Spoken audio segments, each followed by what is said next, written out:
Hello, my name's Stephen Grinnell from Interex Pain Clinic and Energy Medicine, and over the last 4 weeks I've been doing a lot of research with clients, both people that use my online products and also the people that I've seen face to face, about what are the issues that they have. So what are their go-to things when they've got plantar fasciitis? What's the first thing that they think of that they need to change, or that they need to improve? Now obviously there's different processes. Some people go to the doctor, some people will look at maybe insoles, some people look at footwear, some people look at exercise. So everyone starts at a different point. And I wanted to get some feedback from speaking to people on what were the biggest things that impacted on your life. And interestingly, which I wasn't expecting, the number one answer was footwear, and I got asked a phenomenal amount of questions about footwear. Sometimes, what do you recommend, which is really difficult because obviously it's about having footwear fit for purpose. But it was so interesting that everybody, footwear, footwear, footwear and footwear. What can I do? How can I cope? What do I measure? Etc, etc. So the thing that I want to stress initially first is that your foot is designed not to have any footwear on it. So it's a very, very clever piece of equipment, for want of a better description. So it's got lots and lots of muscles in the base. They all allow the foot to do lots of different movements, and your body is designed to walk for extended distances. So for argument's sake, up to 20-25 miles in a day, and it's designed also to be able to accelerate and move very quickly over short periods, so looking at around 60 seconds.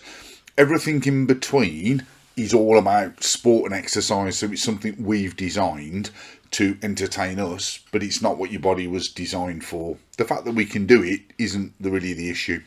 And that brings me on to the next point, footwear. So the first thing I say to everybody is, if they've used insoles, they've used different types of aids, can you stand in bare feet? So the first thing is, can you stand in bare feet with your foot at 90 degrees for any period of time? If that's a yes, brilliant, that's a great starting point. Do you struggle standing up? Yes. And do you struggle walking? Invariably it's yes, hence the footwear question. So looking at that, my first go-to is always, what do you like in bare feet? Because obviously what we want to try and do is build up the muscles to support the foot, which helps the fascia, which helps you rehabilitate. But obviously footwear is designed, because of our environment, for different applications.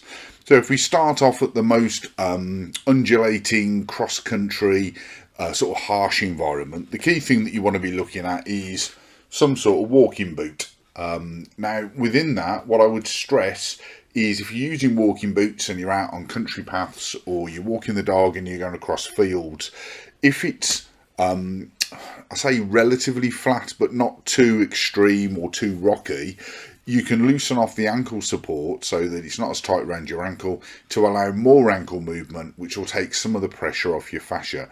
If you're doing lots of undulating work and you're going uphill, downhill, and it's quite extreme, then obviously you need to keep your foot all enclosed and everything else and nice and tight. But if you've got plantar fasciitis, invariably you're not going out doing lots of walking. The key thing I will stress is that you shouldn't really wear Wellingtons or fashion boots for any of those applications. So people I see out walking distance in Wellingtons, they're not designed at all for that. Whether they offer support or not is irrelevant. The only thing they do is keep your feet dry. So they should be used primarily for standing or for very short distances. The next thing a lot of people talk to me about is a million different versions of running shoes. And that can be from Skechers, which is a popular brand, down to New Balance, Saucony, Brooks, all of the different custom brands. Now, the thing that I want to just stress is that running shoes are designed for running. So the profile of them is to have a thick heel and a thinner sort of forefoot. And the idea is that as you run, you really extend your stride out, put your heel down on the floor, which is invariably hard.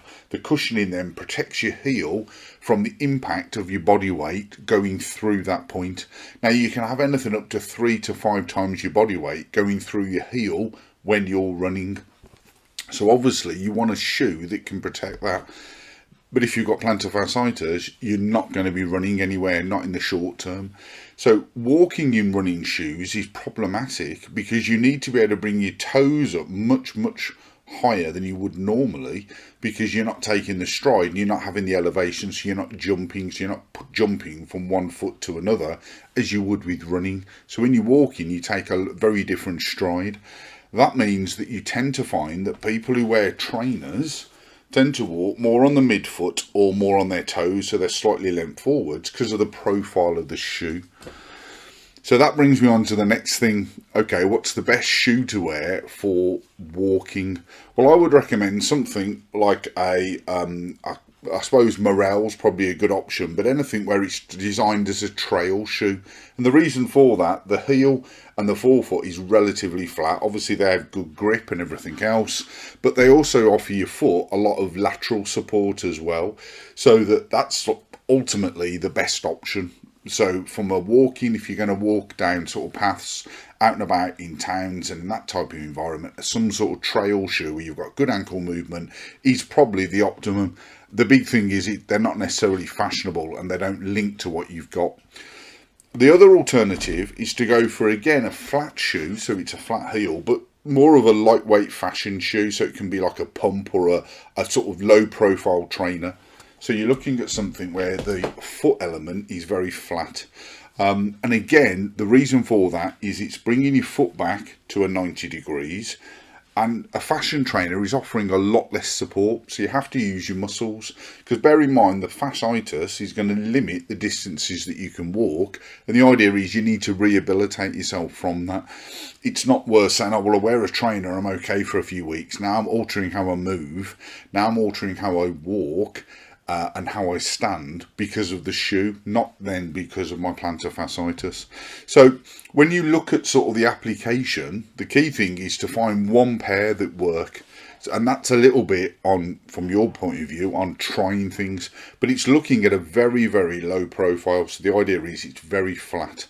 And what you want is some support, but not loads. And the reason for that is that you want your muscles to build up. Now, if you're struggling walking, that's highlighting that you've got a problem. And footwear will only change a small amount of that. The biggest thing that changes is a bit of profile. So if you then start walking more on your toes and less on your heels, that's a short-term fix. I'm talking a few weeks. It's not short-term as in 10 years. And the problem then is that people, once you've done that, the fascia gets a little bit weaker and a little bit less strong. Your muscles get weaker. So therefore, you have the other problem of that extra benefit that you've had from wearing a trainer where your profile's slightly further forward gets lost. But also you're walking differently, which is aggravating your fascia, and the muscles aren't relaxing and contracting in the right way. So the key thing is starting off very much bare feet. So use that as an acid test. Certainly at home, try and wear bare feet or put a sock on, as in just a more thick sock, so that you've got heat and it's comfortable. But it's about saying, okay, what can I do in bare feet? Can I go up and down stairs? Can I stand in bare feet? Now, people will say, oh, I can't do that, it's too painful. Well, if it's then too painful, the obvious thing to do is to do something more drastic about it, change stuff. And I've talked a lot, there's lots of videos and stuff about how you stand and move and that differently. But the key thing is footwear. When you add footwear, it's about having footwear fit for purpose. So some sort of trail shoe is probably optimally the best. Certainly with plantar fasciitis, where the level is relatively flat. You haven't got loads of cushioning at the back, but you've got some, and you've got more support laterally for your foot, and it allows ankle movement. If you've got to go over rough ground, definitely it's some sort of walking boot, and it depends on how bad your plantar fasciitis is. For general everyday, you want something light. I say like a pump, a trainer, but the key thing is that it's quite low profile. It doesn't need lots of support. Your foot shouldn't need loads of support. And you'll notice hundreds of people out, the summer's come in, with zero support. They were wearing sandals, flip-flops. So they'll be wearing a lot lighter shoes because of the weather's changed. So because the environment's changed, we change our footwear. But it highlights that our foot doesn't need all of that support. It only needs any support because of the injury. So the key question you should be asking, if I can't stand in bare feet, or I can't walk short distances in bare feet, the plantar fasciitis and the injury that I've got is severe enough that I need to really genuinely do something about it. because altering footwear is a very, very temporary fix. And I use footwear for people to look very much at a progression to be able to be in bare feet. And everybody that I meet, everyone that I speak to, the first question I ask is, can you stand in bare feet?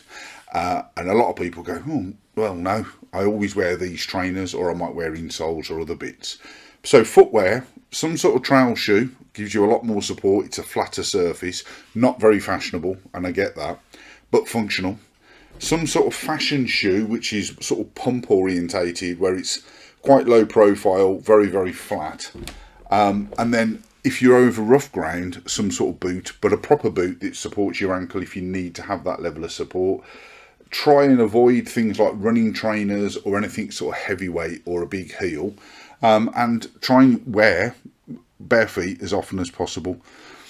Those are my sort of key things from an advice point of view, but it highlights the last thing, which is if the plantar fasciitis is painful enough that you are looking around at shoes and special insoles and everything else, there's something quite wrong internally. So the fascia's damaged. Part of the reason it's damaged is how your foot moves and how the muscles support it, and that's what needs to be fixed. The footwear, whatever it is, whether it's an insole or whether it's a special shoe, is only for a short-term effect. You need to change quite a lot to get the fascia to rehabilitate and to heal.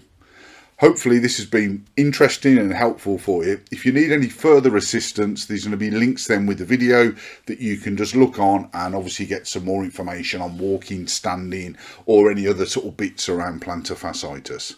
My name's Stephen Grinnell from Interex Pain Clinic and Energy Medicine, and I'll speak to you again soon.